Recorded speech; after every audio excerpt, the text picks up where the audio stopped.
اعوذ باللہ من الشیطان الرجیم بسم اللہ الرحمن الرحیم ان اللہ وملائکتہ یصلون علی النبی یا ایہا الذین آمنوا صلوا علیہ وسلموا تسلیما اللہم صلی علی سیدنا و نبینا و شفیعنا و مولانا محمد وعلی آل محمد وبارک وسلم۔ محترم خواتین و حضرات، السلام علیکم۔ پیام صبح کے ساتھ ایک بار پھر حاضر میں ہوں آپ کا میزبان انیق احمد۔ خواتین و حضرات، یہ ماہ مبارک جاری ہے، ماہ رمضان کے حوالے سے یہ خصوصی پروگرام ہم آپ کی خدمت میں پیش کر رہے ہیں۔ آج 17واں روزہ ہے پاکستان میں۔ 17ویں روزے کے حوالے سے جو پہلی بات ذہن میں آتی ہے وہ غزوہ بدر یاد آتا ہے ہمیں۔ 17 رمضان 2 ہجری، حق و باطل کے درمیان پہلا معرکہ۔ اللہ اکبر۔ صفے باندھے کھڑے تھے سامنے ایمان والے بھی، خدا والے، محمد والے اور قرآن والے بھی۔ تھے ان کے پاس 2 گھوڑے، 6 زرہیں اور 8 شمشیریں۔ بدلنے آئے تھے یہ لوگ دنیا بھر کی تقدیریں۔ نہ تیغ و تیر پر تکیہ، نہ خنجر پر، نہ بھالے پر۔ بھروسہ تھا تو ایک سادہ سی کالی کملی والے پر۔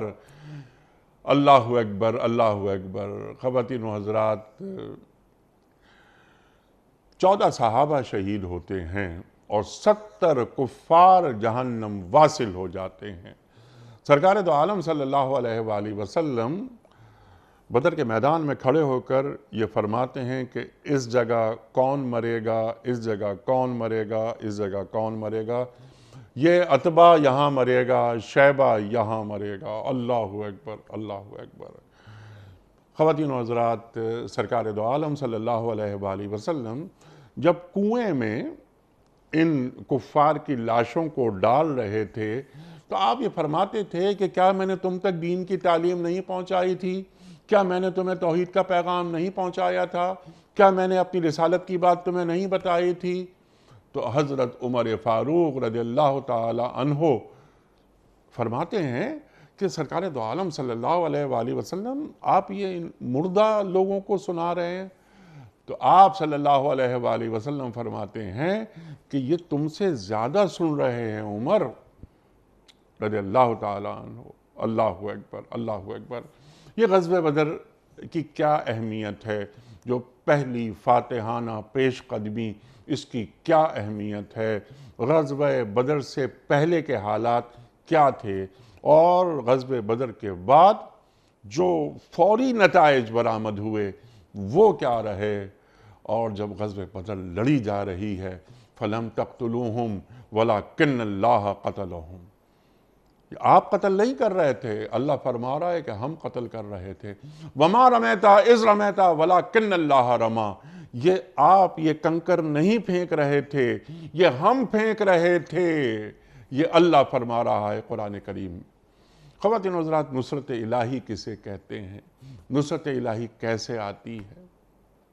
بہت ساری باتیں، بہت سارے سوالات رکھیں گے ڈاکٹر محسن نقوی صاحب کے سامنے۔ خواتین و حضرات، ڈاکٹر محسن نقوی صاحب ہمارے ملک کا ایک ممتاز نام، محبوب اور مقبول نام، سابق ممبر اسلامی نظریاتی کونسل، کئی کتابوں کے مصنف۔ ڈاکٹر صاحب کو خوش آمدید کہتے ہوئے پروگرام کا آغاز اللہ تعالیٰ کے بابرکت نام سے سورہ انفال اور آیت نمبر 17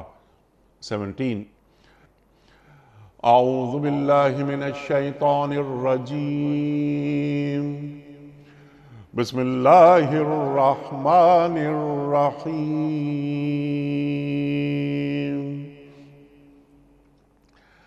فَلَمْ تَقْتُلُوهُمْ وَلَكِنَّ اللَّهَ قَتَلَهُمْ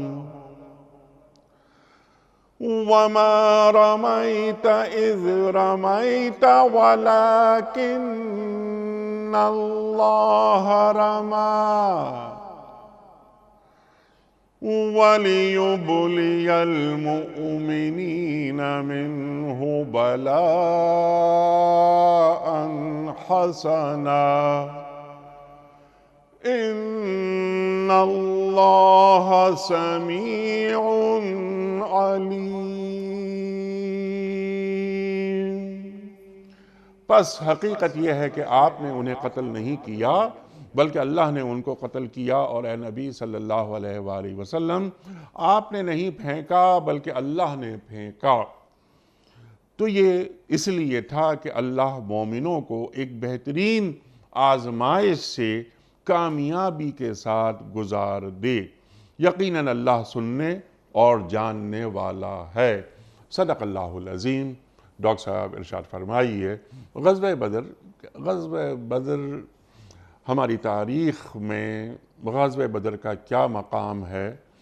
اور یہ 2 ہجری میں ہو رہی ہے۔ بعثت کے بعد 13 برس مکہ مکرمہ اور 2 برس مدینہ منورہ، یہ 15واں سال ہے۔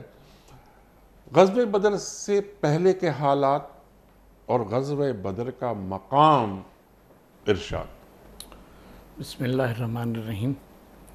دیکھیں، غزوہ بدر ہو یا اس کے بعد کے غزوات ہوں، یہ مکی زندگی کے حالات اور واقعات کا ایک تسلسل ہے۔ مکے میں نبی پاک صلی اللہ علیہ وسلم 13 سال آپ نے تبلیغ کی، سب کیا، اور کفار قریش کا، مشرکین کا ایک ہی ہدف تھا کہ کسی صورت سے نعوذ باللہ یا نبی پاک صلی اللہ علیہ وسلم کو رستے سے ہٹا دیں، اور یا کچھ ایسے حالات پیدا کریں کہ اسلام کی تبلیغ جو ہے وہ نہ ہو سکے، کیونکہ لوگ لمحہ بلمحہ روز بروز مسلمان ہو رہے تھے اور ان کی تعداد جو تھی وہ بڑھتی جا رہی تھی، ادھر احکام نازل ہو رہے تھے وہ۔ اچھا، جب ہجرت مدینہ ہوتی ہے تو گویا اب کف افسوس مل کے رہ جاتے ہیں اہل مکہ، اور دوسری طرف یہ ہے کہ ایک ہلچل ہے یہود و نصارہ میں کہ یہ ایک نبی جس کی آمد کی پیش گوئی کی گئی تھی، یہ تو پہلے مکہ میں تھا، چلو ہم تھوڑے بچے ہوئے تھے، اور اب تو یہ یہاں آ گیا، ہماری تو ساری مٹی پلید ہو جائے گی۔ قرآن کہتا ہے کہ نبی پاک صلی اللہ علیہ وسلم کے اعلان کرنے سے پہلے یہ کانو یستفتحون، وہ ایک دوسرے سے کہتے تھے کہ وہ آئے گا، آنے والا آ جائے گا، نبی مبعوث ہو جائیں گے تو پھر ہم تم سے پوچھیں گے اور فتح جو ہے وہ ہماری ہوگی، لیکن جب آپ تشریف لائے تو آپ کا انکار کر دیا۔ ٹھیک ہے، حالانکہ قرآن کہتا ہے کہ وہ اس طرح سے آپ کو پہچانتے ہیں کہ جیسے اپنی اولاد کو، اپنے بچوں کو پہچانتے ہیں، بیٹوں کو پہچانتے ہیں۔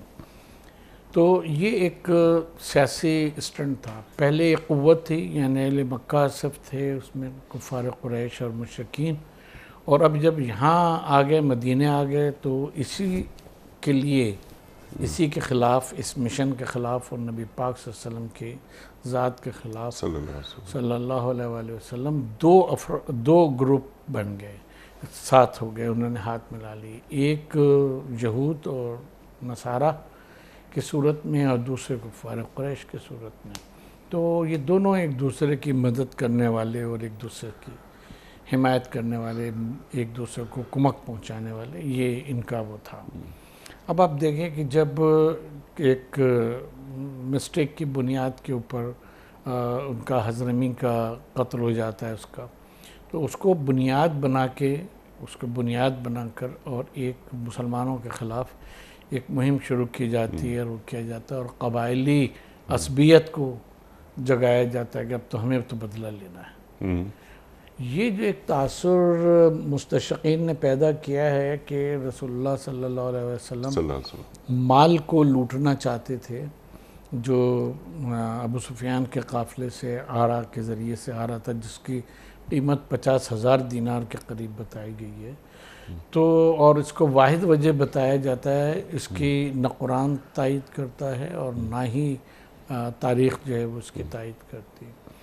تو اصل میں جو وہ تھا، اچھا، جو مکالمے خود یعنی کفار کے درمیان ہوئے ہیں، ان لوگوں کے درمیان جو بھی اسلام نہیں لائے تھے، ان میں بھی ہمیں یہ بات ملتی ہے، جیسے سیرت ابن ہشام وغیرہ میں بھی ہے، کیوں کہتے ہیں بھئی تمہیں حضرمی کا بدلہ لینا ہے، تو ایک جو ہے وہ آفر کرتا ہے عتبہ بن ربیعہ کو اور ابو جہل کو بھی کہ دیت میں دے دیتا ہوں، محمد کا پیچھا چھوڑ دو تم۔ جی صلی اللہ علیہ وسلم۔ اگر وہ اللہ کے نبی ہیں، اللہ کی طرف سے ہیں، تو تم انہیں شکست نہیں دے سکتے، اور اگر وہ اللہ کے نبی نہیں ہیں، نعوذ باللہ غلط بات کر رہے ہیں، تو وہ کبھی کامیاب نہیں ہو سکتے۔ یہ اس دوران ساری گفتگو جو ہے وہ ہو رہی ہے، لیکن وہ کہتے ہیں نہیں، ہمیں تو مسلمانوں سے لڑنا ہی ہے۔ اب یہ یہاں آ کے مدینے آ کے وہ انہوں نے پنجے گاڑ لی ہیں، اور اب ان کی قوت جو ہے وہ بڑھ رہی ہے۔ اور حضرمی کے قتل کی اطلاع جب ملتی ہے سرکار دو عالم صلی اللہ علیہ وآلہ وسلم، تو آپ اس پر ناراضی کا اظہار کرتے ہیں۔ آپ ناراض ہوتے ہیں کہ ایسا کیوں ہو گیا اور کیوں نہیں ہونا چاہیے تھا اس وقت، کیونکہ جان جو ہے وہ بلا وجہ اس طرح نہیں لی جا سکتی، انسان کے سامنے والا جو ہے وہ جان لینے پہ نہ تلا ہو۔ تو یہ اس طرح سے ہے، اور ایسا نہیں ہے کہ کوئی قافلہ آ رہا تھا اور رسول اللہ صلی اللہ علیہ وسلم کو پتہ چلا تو آپ فوراً جو ہیں وہ نکل کھڑے ہوئے کہ اس قافلے کو لوٹ لیں، جیسا بعض مستشرقین نے کو کیا۔ اور ہم میں تو حیرت یہ ہے کہ خود مسلمانوں میں بھی بعض سیرت کی اور تاریخ کی کتابیں ایسی ہیں جس میں اسی تھیسس کو مضبوط کرنے کی کوشش کی ہے۔ تو یہ بات نہیں ہے، یہ ہے بات کہ لوگ نہیں سمجھتے کہ جب کفار جو ہیں وہ آپ کے ساتھ حالت جنگ میں ہیں اور جنگ کی تیاری کر رہے ہیں، اور وہ ہیں، یہ سب ان کی صورتیں ہیں، تو پھر یہ جنگ بالفعل چھڑنا وہاں سے جنگ نہیں ہوتی ہے، بلکہ اس کی تیاری بھی جنگ میں ہی شامل ہوتی ہے۔ اسی لیے نبی پاک صلی اللہ علیہ وسلم کے پاس جب دو افراد پکڑ کے لائے جاتے ہیں، جب حضرت علی کو، حضرت عبد الرحمن بن عوف کو، دیگر صحابہ کو رسول اللہ بھیجتے ہیں کہ ذرا دشمن کی خبر لے کر آؤ، تو دو کو پکڑ کے لاتے ہیں، تو ان سے پوچھتے ہیں کہ ان کا لشکر، وہاں جو لفظ ہیں وہ یہ ہیں کہ وہ کتنی تعداد میں، ان کا لشکر کتنی تعداد میں ہے، تو یہ قافلہ نہیں تھا۔ لفظ قافلے کے معنی عربی زبان میں پلٹ کے آنے والا گروپ ہے۔ عربی میں قافلے کے معنی یہ کہ جو یہاں سے گئے تھے وہ جو اب پلٹ کے آ رہے ہیں اس کو قافلہ کہا جاتا ہے۔ وہاں یہ کہ ان کا وہ کتنے ہیں تعداد میں، تو تعداد میں جو ہوتے ہیں تو وہ ہزاروں اور لاکھوں کی تعداد میں نہیں ہوا کرتے لوگ کہ جو قافلے جاتے ہیں۔ یہ لشکر تھا کہ جو وہاں سے جا کے پیسے ویسے وہ کر کے اور منظم ہو کے واپس آ رہا تھا، اور اس وقت 40 افراد تو وہ تھے مسلح کہ جن کو جو اونٹ تھے، جانور تھے، ان کی حفاظت کے اوپر لگایا تھا۔ تو حضور پوچھتے ہیں کہ وہ کہتے ہیں ہمیں تعداد کا تو مجھے بالکل ہمیں اندازہ نہیں، یعنی اتنی تعداد تھی کہ وہ تعداد کا اندازہ نہیں تھا انہیں۔ پھر وہ کہتے ہیں، حضور پوچھتے ہیں کہ اچھا یہ بتاؤ کہ تم لوگ ایک دن میں کتنے جانور ذبح کرتے، کتنے اونٹ ذبح کرتے؟ تو وہ کہتے ہیں 7 سے 9۔ تو پھر حضرت صلی اللہ علیہ وسلم کیلکولیٹ کر کے وہ کرتے ہیں کہ اس کا مطلب ہے کہ 1000 سے اوپر لوگ ہیں، 1000 سے اوپر لوگ۔ یہ 1000 سے اوپر تعداد کبھی تجارتی قافلے کی، مسلح تجارتی قافلے کی نہیں ہوا کرتی۔ تو اس سے یہ پتہ چلتا ہے کہ یہ جو بنیادی طور پہ اقدام ہے، بنیادی طور کے اوپر یہ اس لیے ہوا کہ کفار نے اس بات کو طے کر لیا تھا کہ حضرمی کے بدلے کے نام کے اوپر مسلمانوں سے جنگ کریں گے، اور ایک جگہ کے اوپر ہم انہیں روک کے کر کے کریں، بلکہ یہ کہ اس کو ہم ان سب کو ختم کر دیں گے تاکہ یہ دین اسلام جو پھیل رہا ہے یہ نعوذ باللہ یہ ختم ہو جائے۔ یہ کیسے ہو سکتا ہے؟ جس کی طرف ہم نے شروع میں اشارہ کیا کہ ان کا تو مقصد ہی یہ تھا۔ اچھا پھر آپ دیکھیں کہ نبی پاک صلی اللہ علیہ وآلہ وسلم نے جو اس کے لیے تیاری کی ہے وہ کسی تجارتی قافلے کو قابو کرنے والی تیاری نہیں ہے۔ آپ نے تمام انفارمیشن کو خفیہ رکھا ہے، ان کی انفارمیشن لی ہے، اپنے لوگ بھی بھیجے ہیں، اور بھی ان دونوں کے ذریعے سے بھی۔ یہی دو پوچھتے ہیں کہ ومن انتا وممن انتا، آپ کہاں سے ہیں اور آپ کا کہاں سے تعلق ہے؟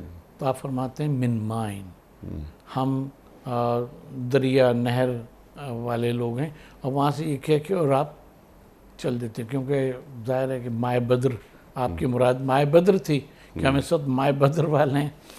تو کیونکہ وہاں پہ اگر آپ ٹھہرتے اور وہ فردر سوال کرتے تو نبی پاک صلی اللہ علیہ وسلم جھوٹ تو نہیں نعوذ باللہ بول سکتے تھے. جی ہاں. تو آپ نے اس کو پھر اوائڈ یہ بتا کے، اور وہ سچ ہے کہ آپ مائے بدر کے پاس تھے. اب وہاں سے آپ تشریف لے جاتے ہیں، کرتے ہیں، اس کے فردر اس کا جواب نہیں دیتے اور کہتے ہیں یہ سفینہ ان کو چھوڑ دو. وہ لوگ اپنے قافلے میں واپس چلے جاتے ہیں. تو یہ بڑے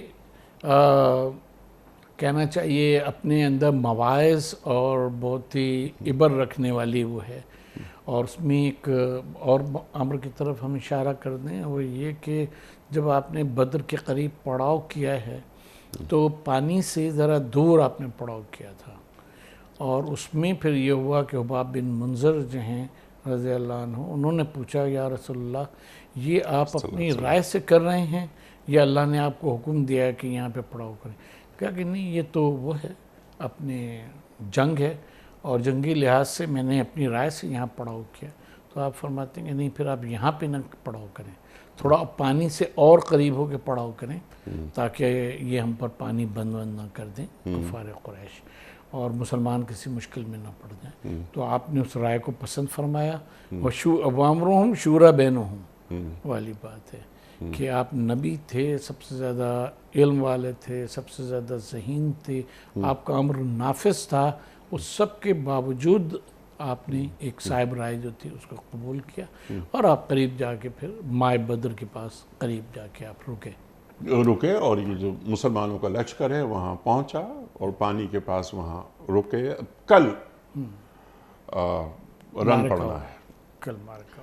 ایک رات آتی ہے درمیان میں، اس رات میں وہ جو عریش بنایا گیا، اس عریش پر سرکار دو عالم صلی اللہ علیہ وآلہ وسلم کے علاوہ کسی کو آنے کی اجازت نہیں تھی سوائے خلیفہ اول حضرت ابو بکر صدیق رضی اللہ تعالی عنہ کے.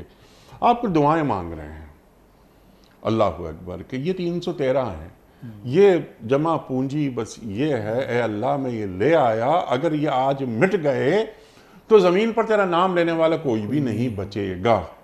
آدم علیہ السلام سے لے کر مسیح علیہ السلام تک جتنے انبیاء آئے، ان کے اقوام آئیں، ان کی امتیں آئیں، وہ تو موجود تھی نا. یہود بھی موجود، مسیح بھی موجود، جو اللہ کا نام لیتے تھے اب بھی لیتے ہیں. لیکن اللہ کے رسول صلی اللہ علیہ وآلہ وسلم یہ دعا مانگ رہے ہیں کہ اگر یہ مٹ گئے تو تیرا نام لینے والا کوئی نہیں بچے گا. تو وہ دین یہ مٹ ہی نہیں سکتا تھا، یہ شہید سب ہو نہیں سکتے تھے، کیونکہ آپ آخری رسول، ختم نبوت، اللہ اکبر، قرآن آخری کتاب، شریعت یہ آخری شریعت، ہم آخری امت. تو کیسے اللہ مٹا سکتا تھا مسلمانوں کو؟ لیکن سوال یہ ہے کہ اللہ کا نام مسیحی بھی اللہ کا نام لے رہے ہیں، یہودی بھی اللہ کا نام لے رہے ہیں، تو اللہ کے رسول جو دعا مانگ رہے ہیں یہ صلی اللہ علیہ وآلہ وسلم، کیا مطلب ہے اس دعا کا؟ یہ بہت ہی اہم بات ہے، اور ہم یہ دیکھتے ہیں کہ سیرت نگاروں نے اور دیگر حضرات نے اس جملے پہ کم توجہ دی ہے، اس جملے پہ کم توجہ دی ہے.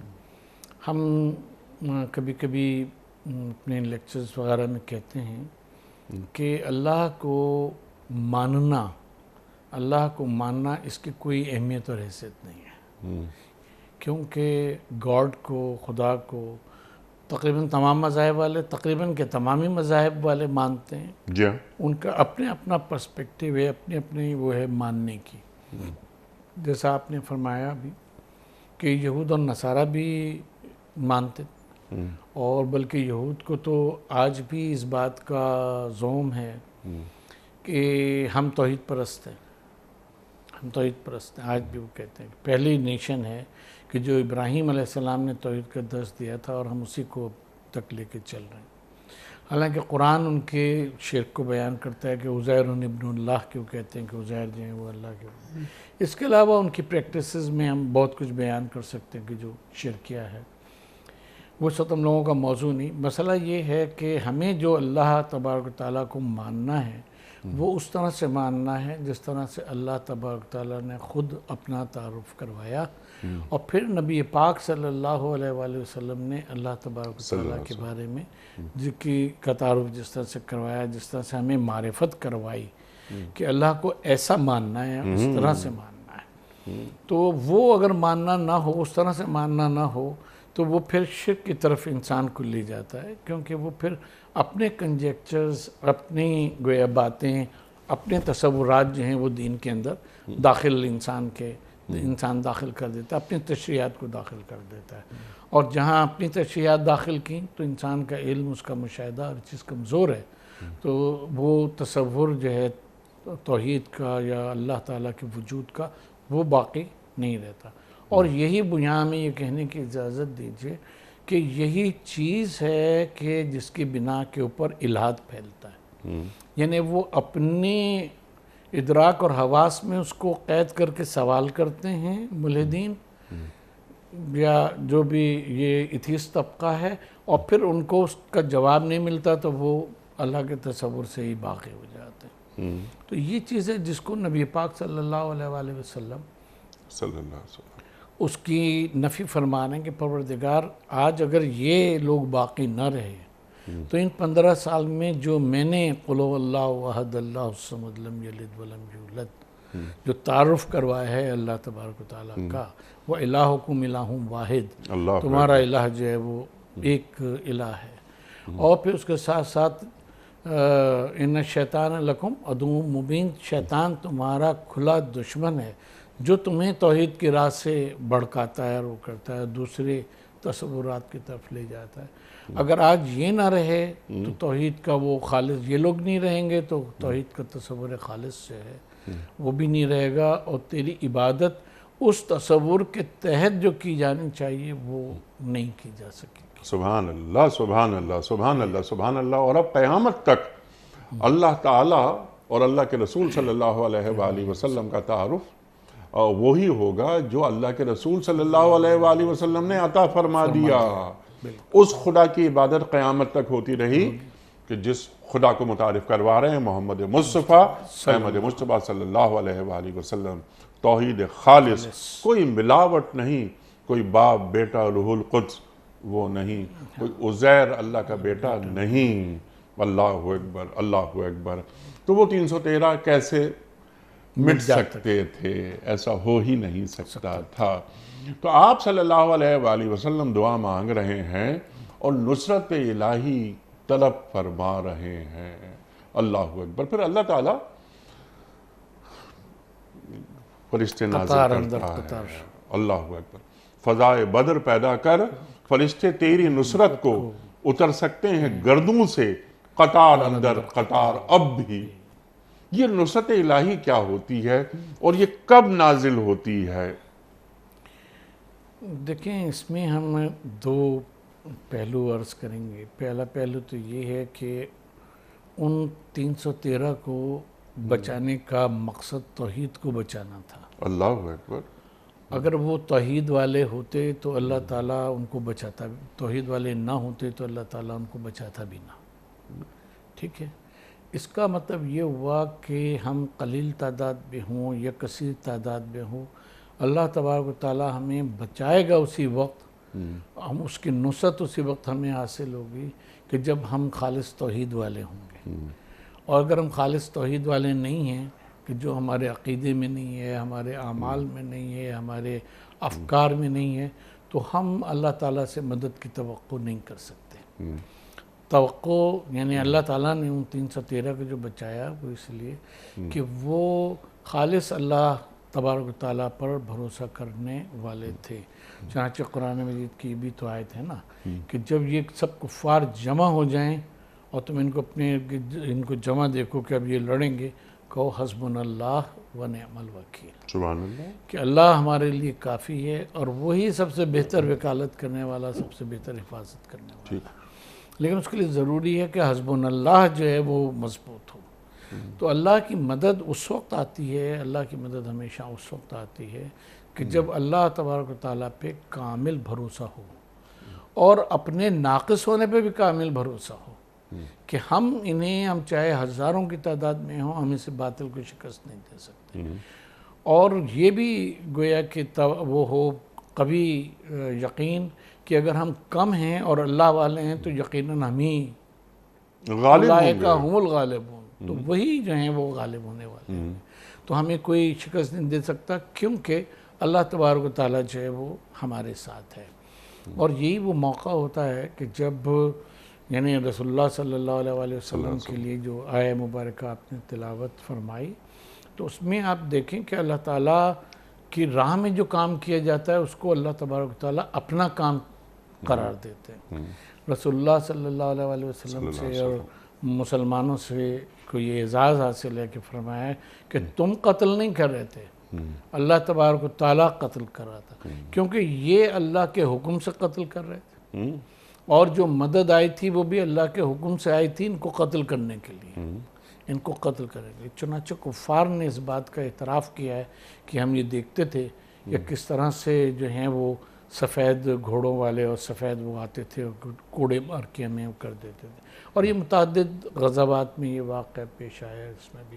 اور پھر جب نبی پاک صلی اللہ علیہ وسلم نے صلی اللہ علیہ وسلم ریت کی مٹھی اٹھا کے اور ان کی طرف پھینکی ہے تو وما رمیت اذ رمیت ولکن اللہ رما، کہ اللہ تعالیٰ نے یہ دیکھتے ہیں تو ہمیں وہ سورہ فیل یاد آ جاتی ہے کہ وہ چھوٹی چھوٹی کنکریاں اوپر سے پھینکی گئیں جا اور پورا کا پورا لشکر جو ہے وہ تباہ ہو گیا، جو ہاتھیوں پہ مشتمل تھا. ہاں کھائے ہوئے بھوسے کی مانند بن اللہ گیا. اکبر. اللہ. تو وہ آپ کے دادا کے زمانے میں ہوا، یہ آپ کے زمانے میں ہو رہا کہ جب کفار ہیں اور یہ وہ ہے کہ مٹ جائیں گے. اور ظاہر ہے کہ اگر اس وقت ابراہ کی بات پوری ہو جاتی تو نعوذ باللہ خانہ کعبہ آج نہ ہوتا، اللہ تبارک و تعالیٰ کی عبادت اس طرح سے نہ ہو رہی ہوتی، ہم مسلمان سب اس کی طرف رخ کر کے نماز نہ پڑھ رہے ہوتے، حضرت ابراہیم کا سارا دین جو ہے وہ سارا کا سارا پلٹایا بھی جاتا.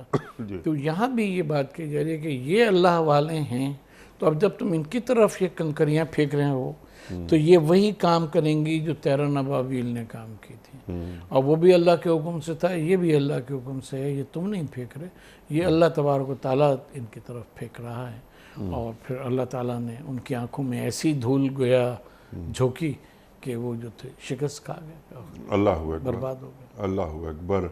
اللہ. اس سے پہلے کہ ہم یہ سوال رکھیں آپ کی خدمت میں، جو حسبنا اللہ و نعم الوکیل و نعم المولا و نعم النصیر کے حوالے سے یہ منزل کیسے آتی ہے، اور ایک فرد ہو یا ایک حکمران، ایک عام آدمی ہو یا حکمران، ریاست کے حکمرانوں کو غزوہ بدر سے کیا نصیحت مل رہی ہے. اس سے قبل اللہ تعالیٰ کیا فرما رہا ہے کہ یہ مسلمانوں کی نفسیات میں یہ بات شامل کر دی، انہیں یہ دکھا دیا کہ ان کی تعداد کم ہے اور ان کی نگاہوں میں مسلمانوں کا لشکر بہت بڑا ہو گیا.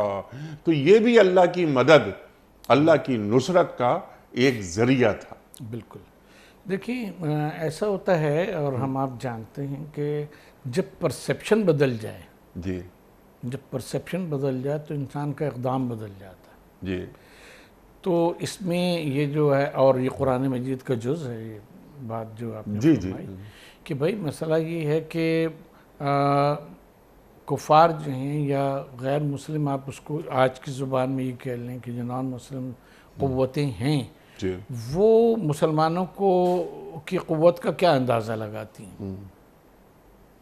اگر وہ ان کو کمزور پاتی ہیں، کمزور ہونے کا ان کا پرسیپشن یہ کہ یہ تو کمزور ہیں، معاشی طور پہ بھی کمزور ہیں اور حربی طور پہ بھی کمزور ہیں، اسلحے کی وجہ سے بھی کمزور ہیں، تو پھر ان کے لیے یہ ترنے والا ہے اور وہ کھا جائیں گے. ٹھیک.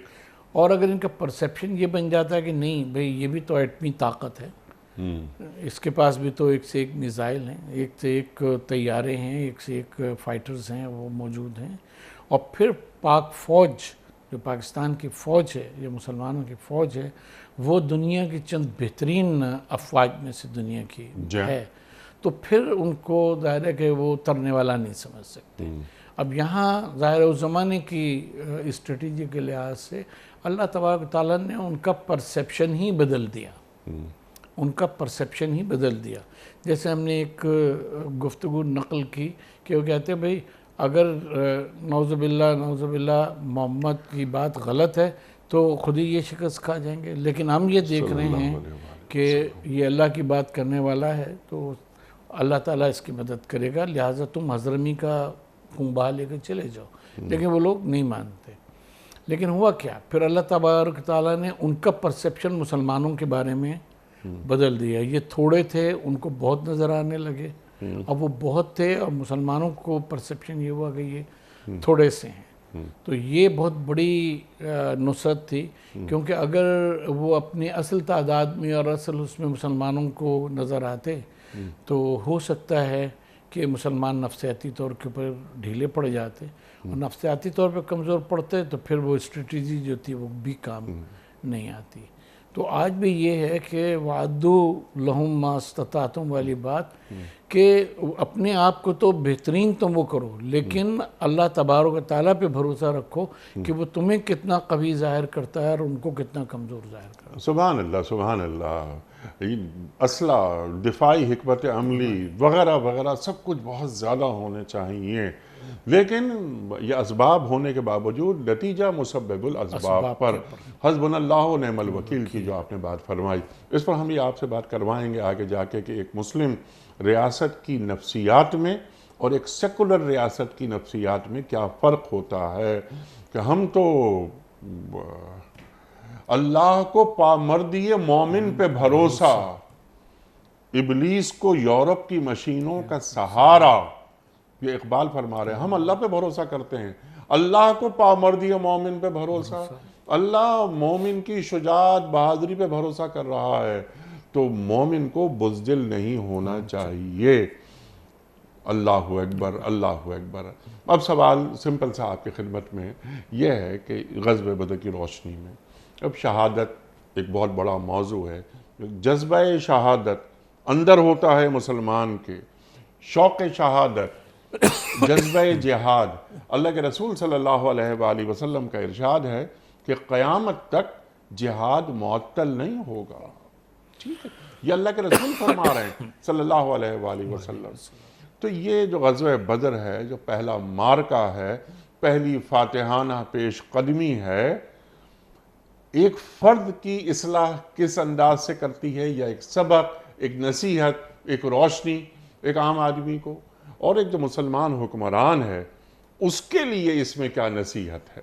دیکھیں غزوہ بدر میں ہم یہ دیکھتے ہیں کہ نبی پاک صلی اللہ علیہ وآلہ وسلم کے جو سربراہ ہیں وہ اپنے آپ کو آئسولیٹ نہیں کرتے، بلکہ وہ انہی میں رہتے ہیں، انہی میں سے ہیں. عریش بنا دیا جاتا ہے تو وہاں سے بیٹھ کر وہ کمانڈ بھی کر رہے ہیں اور ساری چیزوں کو وہ دیکھ رہے ہیں، مینیج کر رہے ہیں. اس کا مطلب یہ ہے کہ جو مسلمان دنیا کا حاکم ہے یا فوج کا سپہ سالار ہے وہ اپنی فوج سے اور اپنے سے لا تعلق نہیں ہو سکتا. اس کو ان کے درمیان رہ کے اس کی قیادت بھی کرنی ہے اور کرنا. دوسری جو چیز ہے وہ یہ ہے کہ قرآن مجید میں ایک بڑی عجیب آیت ہے، یعنی لوگ اس پہ توجہ کم دیتے ہیں. وَهُوَ مَعَكُمْ أَيْنَمَا كُنْتُمْ. وہ ہر جگہ ہے، جہاں بھی تم ہو وہاں اللہ تبارک و تعالیٰ موجود ہے. وحشت اس وقت ہوتی ہے کہ جب انسان یا انسانوں کا کوئی گروہ ہے وہ تنہائی اور اکیلا پن محسوس کرے.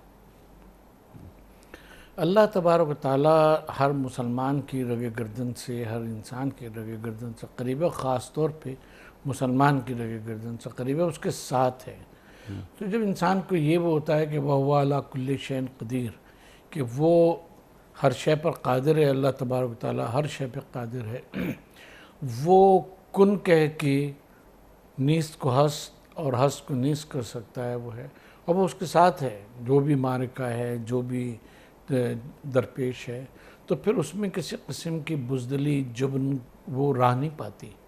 یعنی وہ یہ نہیں سوچتا کہ میں اکیلا لڑ رہا ہوں، میں لڑ رہا ہوں، بلکہ وہ یہ سوچتا ہے جہاد کے موقع کے اوپر کہ میرے ساتھ اللہ تبارک و تعالیٰ جو ہے وہ جہاد کر رہا ہے اور وہ کر رہا ہے، اور اس کے حکم سے میں کر رہا ہوں.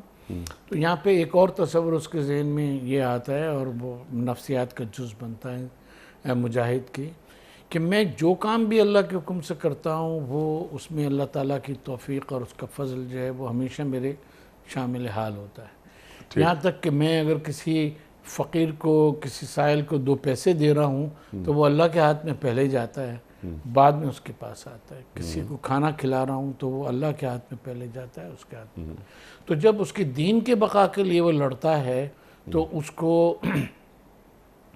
نہیں اس بات کی پرواہ ہوتی کہ کون کون سی قوتیں، کون کون سے سپر پاورز اس کے ساتھ ہیں، کون کون سے لوگ جو ہیں وہ اس کی حمایت کر رہے ہیں، کون سے، ٹھیک ہے اسے کوشش کرنی چاہیے کہ مخالفت کم سے کم لے، لیکن ان پہ بھروسہ کرنے کے بجائے، ان قوتوں پہ بھروسہ کرنے کے بجائے اللہ تبارک و تعالیٰ کے اوپر بھروسہ کرے۔ اور وہ نعم الوکیل، یعنی ہم اپنا امر کسی کے حوالے کر سکتے ہیں تو وہ بہترین وکیل بھی اللہ تبارک و تعالیٰ ہے، اور سب کے مقابلے پہ کافی بھی حسبنا اللہ، کافی بھی وہی ہے۔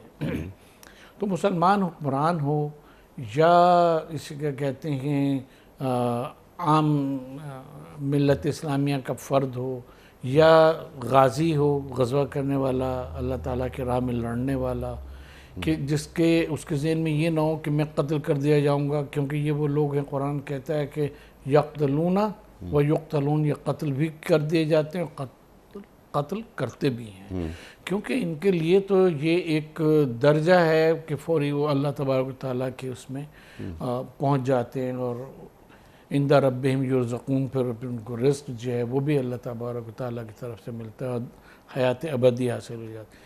یہ سب چیزیں جب حکمران کا اور حکمران کے ساتھ ساتھ جو عوام رعایا ہے اس کے نفسیات کا جب جز بن جاتا ہے تو اس سے مضبوط پھر کوئی قوم نہیں ہوا کرتی۔ اور جب ایسی انسان کی کیفیت ہوتی ہے، قوم کی کیفیت اس طرح کی ہو جاتی ہے، اللہ تعالیٰ پہ بھروسہ ایسا ہو جاتا ہے، تو آج بھی قطار اندر قطار، جیسا علامہ اقبال فرماتے ہیں، آج بھی قطار اندر قطار فرشتے جو ہیں وہ نازل ہو سکتے ہیں، بدر کی اگر فضا جو ہے وہ موجود ہے، کہ ہم ہیں کہ جن کے اوپر اللہ تبارک و تعالیٰ نے بھروسہ کر کے ہم پر یہ جہاد کا وقت ہم پر ڈالا ہے۔ یہ نہیں ہے کہ ہم یہ سمجھیں کہ اللہ تبارک و تعالیٰ نے، جیسے قرآن مجید میں بعض منافقین کا حوال میں بیان کیا گیا کہ وہ کہتے ہیں کہ ان سے کہا جاتا ہے قتال، وہ کہتے ہیں بھائی، یا بنو اسرائیل کے لوگ کہتے تھے موسیٰ سے کہ آپ جائیں، آپ قتال کریں، نحن قاعدون، ہم تو یہیں بیٹھے ہوئے ہیں۔ یا وہ یہ سوچتے ہیں کہ ہمیں کیا ہوگا کہ اسا تکرہوا شیئا وہو خیر لکم، تم جہاد کو برا سمجھتے ہو اپنے لیے، حالانکہ وہ تمہارے لیے اچھا ہے۔ تو جب یہ تصور ہوتا ہے کہ اللہ تبارک و تعالیٰ نے ہمیں چنا ہے اس عظیم ذمہ داری کو ادا کرنے کے لیے، تو وہ پھر اللہ تبارک و تعالیٰ کا ہی لشکر بن جاتا ہے، اللہ تبارک و تعالیٰ کی ان کے نفسیات کے ساتھ چلتا ہے، اور اللہ تبارک و تعالیٰ ہی ان کی ملائکہ مردفینہ اس کے ذریعے سے قطار اندر قطار ملائکہ کے ذریعے سے مدد کرتا ہے۔ اور اگر ہم دوسری طاقتوں پہ اللہ کے سوا دوسری طاقتوں پہ بھروسہ کر لیتے ہیں تو پھر اللہ تبارک و تعالیٰ کے جو وہ ہے وہ ہم سے منفک ہو جاتی ہے، دور ہو جاتی ہے۔ اللہ اکبر، اللہ اکبر۔ وہ فرد ہو یا وہ حکمران کسی مسلم ریاست کا، تو اس کی نفسیات تبدیل ہونی چاہیے، اور غزوہ بدر سے وہ اپنی شخصیت کو تعمیر کر سکتا ہے، اور اپنا رخ اللہ کی طرف بالکل سیدھا رکھ سکتا ہے۔ تو غزوہ بدر اللہ سے تعلق جوڑنے میں بڑی مددگار ثابت ہوتی ہے۔ اور تمام جو خوف ہیں انسان کی زندگی کے، وہ غزوہ بدر کے جب مطالعہ کرتے ہیں، اس کا انجام ہم دیکھتے ہیں، تو انسان کی زندگی سے سارے خوف جو ہیں وہ نکل جاتے ہیں، اللہ اکبر، اللہ کیونکہ اللہ کی معیت جو ہے وہ اس میں مضبوط ہو جاتی ہے کہ اللہ ہمارے ساتھ ہے، ان اللہ معنا لا تخف ان اللہ معنا، ٹھیک، جو غار ثور میں نبی پاک صلی اللہ علیہ وسلم نے فرمایا۔ جی صلی اللہ علیہ اور وسلم۔ آپ پھر دیکھیں کس طرح سے بچایا ہے دونوں حضرات کو ٹھیک ہے، اللہ تبارک و تعالیٰ نے۔ تو ان اللہ معنی کے اوپر اگر حکمران ہو یا رعایا کا فرد ہو، وہ اس کے اوپر جم جائے، ثابت قدم رہے، ثابت قدم، تو منزلیں اس کے سامنے ہیں۔ ایک میں نے انٹرو میں ایک بات عرض کرنے کی کوشش کی تھی کہ ایک ہوتا ہے جذبہ شہادت، شوق شہادت. اللہ کے رسول صلی اللہ علیہ وآلہ وسلم کا ارشاد ہے کہ میری تمنا ہے کہ میں جاؤں، شہید ہوں، پھر زندہ ہوں، پھر آپ فرمائیے. ہاں، پھر زندہ ہوں، پھر شہید ہوں، پھر اس طرح سے. تو اس سے ہمیں یہ پتہ لگتا ہے کہ اچھا ہمیں نبی پاک صلی اللہ علیہ وآلہ وسلم نے اس طرح سے مسلمانوں کی تربیت کی تھی کہ بعد میں ہمیں کتنے غزوات میں صحابہ کا ملتا ہے کہ وہ شوق شہادت میں چھوٹے ہیں کہ میں چھوٹا نہ لگوں، ٹھیک، اس لیے وہ اپنے پنجوں کے بل کھڑے ہو کے دکھا رہے ہیں کہ میں ہو جاؤں، اور دوسروں کے کو ترغیب دے رہے ہیں اور خود سب سے آگے جانے کی کوشش کر رہے ہیں. پھر ہم یہاں پہ یہ بات کہیں گے کہ بنیادی طور کے اوپر یہ جو جذبہ شہادت پیدا ہوتا ہے وہ اس سے پیدا ہوتا ہے کہ جہاد کو اپنی سعادت سمجھ کے کرے، اپنے اوپر بوجھ سمجھ کے نہ کرے کہ ہم لوگ اب کس اس میں مصیبت میں گویا پھنس گئے کہ اللہ کی طرف سے ہمارے اوپر جہاد وہ کر دیا گیا. تو یہ وہ چیز ہے کہ جس کی نبی پاک صلی اللہ علیہ وآلہ وسلم نے تمنا کی ہے. بعض روایت میں تو آتا ہے کہ 1000 بار اس طرح سے ہو تو بھی میری تمنا ہے کہ میں قتل کیا جاؤں، دوبارہ زندہ کیا جاؤں. اللہ اکبر، اللہ اکبر. اچھا ڈاکٹر صاحب، جیسے میں نے تعمیر ذات کے لیے غزوہ بدر سے روشنی ہمیں کیا مل سکتی ہے اس کا بھی ذکر کیا، پھر آپ نے اس بات کو بالکل واضح کر دیا، اور اللہ کے رسول صلی اللہ علیہ وآلہ وسلم کا ارشاد کہ میں شہید ہوں، پھر میں پیدا ہوں، پھر میں قتل ہو جاؤں یعنی شہید، پھر میں پیدا کیا جاؤں، جیسے آپ نے فرمایا کہ 1000 مرتبہ بھی ایسا ہو. تو یہ تمنا کر رہے ہیں اللہ کے رسول صلی اللہ علیہ وآلہ وسلم. تو شہادت یہ انبیاء کی خواہش.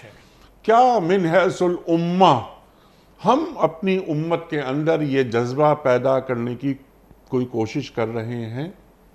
ہمارے وہاں شہادت تو دور کی بات ہے، ایثار کا جذبہ جو ہے وہ کم ہوتا چلا جا رہا ہے کہ جہاں اپنی ضرورت پہ دوسرے کی ضرورت کو یا اپنی ذات پہ دوسرے کی ذات کو، اور خاص طور پہ دین کو، یعنی جذبہ ایثار صرف یہ نہیں ہے کہ ہمیں اگر بھوک لگی ہوئی ہے تو ہم کھانا نہ کھائیں، سائل کو ہم دے دیں. جی، دین کو ایثار کا مطلب ہوتا ہے اپنے اوپر ترجیح دینا. دین کو اپنے اوپر ترجیح دینا، شہادت تو اس کا اگلا مرحلہ ہے کہ ہم دین کی خاطر جان دے دیں. صرف ہماری نفسیات میں اور ہمارے اعمال میں دین جو ہے وہ پہلی ترجیح اگر بن جائے، جو ایثار کا صحیح ترجمہ ہے، جو جذبہ ایثار کا صحیح ترجمہ ہے، یُؤْثِرُونَ عَلَىٰ أَنفُسِهِمْ وَلَوْ كَانَ بِهِمْ خَصَاصَةٌ. وَمَنْ يُوقَ شُحَّ نَفْسِهِ. اللہ، ٹھیک ہے، تو یوق شوہ نفس سے یہ بھی ایک عجیب بات ہے کہ حضرت عبد الرحمن ابن عوف رضی اللہ عنہ کو دیکھا کہ وہ حج کرتے جا رہے ہیں، طواف کر رہے ہیں اور یہ پڑھتے جا رہے ہیں. نفلی آپ کا حج تھا تو لوگ بڑھ کے پوچھا بھی اور کوشش کی تو آپ یہ فرماتے تھے کہ یا اللہ قنی من شوہ نفسی، کہ پروردگار مجھے شوہ نفس سے، کہ میں نفس کو اپنے بچانا چاہوں، میں کسی بھی صورت سے کنجوسی کرنا چاہوں اللہ کے بارے میں، اس کے دین کے بارے میں یا لوگوں کے بارے میں، پروردگار مجھے اس سے دور رکھنا. اللہ اکبر. تو کہتے ہیں ان کے پاس اتنی دولت تھی کہ وہ بالکل وہ بانٹتے رہتے تھے، لوگوں کی مدد کرتے رہتے تھے، ہر طرح سے گردنیں لوگوں کی چھوڑاتے تھے، یہ کرتے تھے. تو بنیادی طور پہ دین اور اس کی تعلیمات اگر انسان کی ترجیح بن جائے جو اصل ایثار ہے، تو پھر اس کا نتیجہ جو ہے وہ شہادت کا جذبہ انسان کے اوپر ہوتا ہے کہ وہ جذبہ اس میں پیدا ہوتا ہے کہ اب دین کو ہمیں مستحکم کرنا ہے، وہ کرنا ہے، اور کسی بھی وقت ضرورت پڑی تو جان دی ہوئی اسی کی تھی. حق تو یہ ہے کہ ادا نہ ہوا. اچھا، میں نے سوال آپ کی خدمت میں یہ رکھا تھا کہ من حیث الامہ کہیں یہ جذبہ اس کا فروغ ہوتا ہوا کہیں دکھائی دے رہا ہے آپ کو؟ کہیں ہمیں کہیں نہیں نظر آتا، کہیں نہیں نظر آتا. صرف یہ ہے کہ جو افواج ہیں مختلف اسلامی ممالک کی، ان میں یہ جذبہ ہو تو ہو، خاص طور پہ ہمارے پاکستان کے مسلح افواج کہ جو اللہ اکبر کہہ کے اور پھر آگے بڑھتی ہیں، اور جو بھی جنگیں ہوئی ہیں اس میں بے مثال مظاہرے کیے ہیں، اور آج بھی جو دہشت گردانہ کارروائیاں ہوتی ہیں، یہ ہوتا ہے وہ اس میں وہ ڈرتے نہیں کہ ہم ادھر دہشت گرد حملہ کر دیں گے، اتنے آدمی شہید ہو جائیں گے، وہ ہوگا. تو لیکن عوام میں ہمیں، یعنی اگر یوں کہا جائے اس عام میں کہ اگر لام بندی کا حکم ہو کہ سخت جہاد ہمیں کرنا ہے اور ہمیں مسلح افواج کے علاوہ بھی ہمیں چاہیے، لوگ رضاکار چاہیے، تو شاید 90% لوگ ہوں گے زیادہ، بلکہ کہ جو اپنی جان کو بچانا چاہیں گے، آگے بڑھ کے ساتھ دینا نہیں چاہیں گے. اور یہ رویے منافقوں کے تھے. یہ رویے منافقوں کے تھے. اور ہم ہماری قوم میں نیس المجموع دین سے وہ تعلق اور وہ دین کے بچاؤ کے بارے میں، اور جب دین کے عمل کے بارے میں جذبہ نہیں ہے تو دین کے دفاع کے بارے میں جذبہ کہاں سے ہوگا؟ اللہ کیونکہ وہ تو یہیں سے پھوٹتا ہے نا کہ پہلے ہم عمل کریں. ہم کبھی کہتے ہیں کہ انا للہ و انا الیہ راجعون. ایک چیز کو اگر انسان اپنا لے کہ ہر وقت وہ پلٹ کے دیکھتا رہے کہ اللہ تبارک و تعالی ہم سے کیا چاہتا ہے، سبحان اللہ. تو اس کی پوری زندگی جو ہے وہ تبدیل ہو جائے گی. اور اس کا جو موت کا کانسیپٹ ہے، اس کا شہادت کا، یعنی ہم سب موت سے ڈرتے ہیں، اور قرآن ہمیں یہ سبق دیتا ہے اور یہ نفسیات ہمیں بتاتا ہے کہ اگر تو ہمیشہ زندہ رہنا چاہتے ہو، موت سے ڈرتے ہو، تو تمہارے لیے شہادت سے بڑا تو کوئی رتبہ ہی نہیں ہے. اللہ اکبر. اللہ موت کو اگر شکست دینا ہے تو صرف شہادت سے دی جا سکتی ہے. سبحان اللہ. اور دنیا میں کوئی طریقہ نہیں ہے. اللہ اکبر. حضرت علی کرم اللہ وجہہ کا قول یاد آیا ہے کہ موت میری زندگی کی حفاظت کرتی ہے. ڈاکٹر صاحب، آج کے پروگرام کا آخری سوال. آپ کو بہت شکریہ، آپ نے ایک نکتہ بالکل واضح کر دیا. ایک گفتگو ہوتی ہے کہ غزوہ بدر یہ اقدامی جہاد تھا یا دفاعی؟ جس حضرمی کا قتل وغیرہ جو آپ نے بالکل واضح کر دی کہ جو معاملہ ہوا، جو تاریخی شہادتیں ہیں وہ بھی سامنے آئیں، تو آپ کیا فرمائیں گے اس تعلق سے کہ غزوہ بدر کو ہم اقدامی جہاد کہیں گے یا دفاعی جہاد؟ دیکھیں، انیشلی جیسے ہم نے تاریخ کے حوالے سے بھی عرض کی کہ یہ بنیادی طور پہ اقدامی جہاد تھا. اور اقدامی جہاد کا مطلب یہ ہوتا ہے کہ جب سر پہ آپ کے آ ہی گئی، دشمن آپ کا تیاری کر رہا ہے، تو بلی کو ہمیشہ اچھلنے سے پہلے روکا جاتا ہے.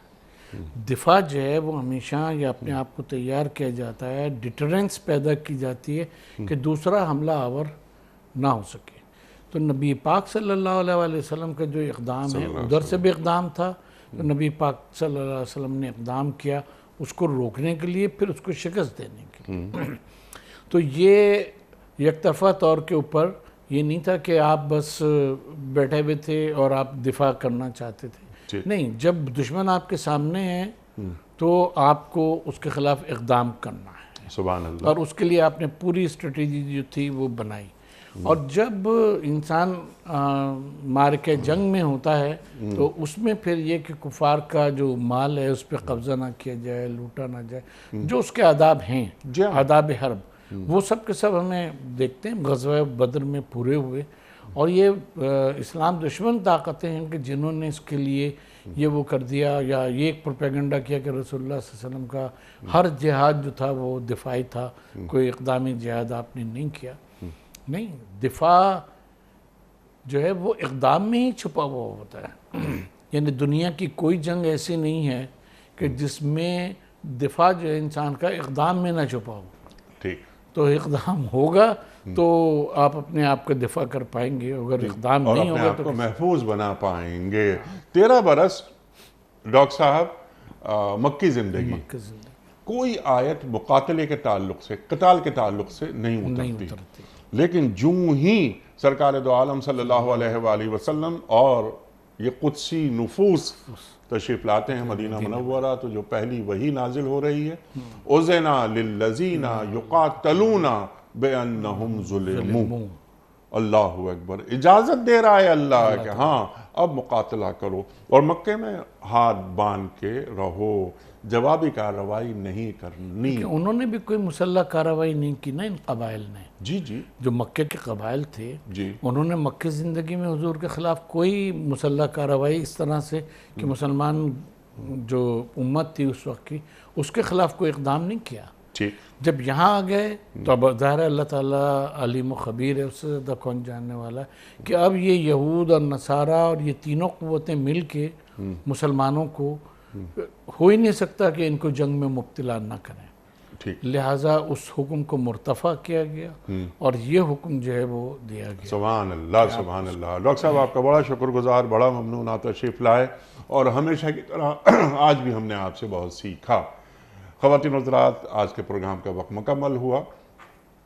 ماہ رمضان میں روزانہ آپ کی خدمت میں حاضر ہوتے رہیں گے اور یہ پروگرام پیش کرتے رہیں گے، اپنے معزز علماء سے سیکھتے رہیں گے۔ آج غزوہ بدر پر ڈاکٹر محسن نقوی صاحب نے تفصیلی گفتگو عطا فرمائی۔ ہم آپ کے ایک بار پھر شکر گزار۔ اپنے میزبان انیق احمد کو کل تک کے لیے اجازت دیجیے۔ خدا حافظ۔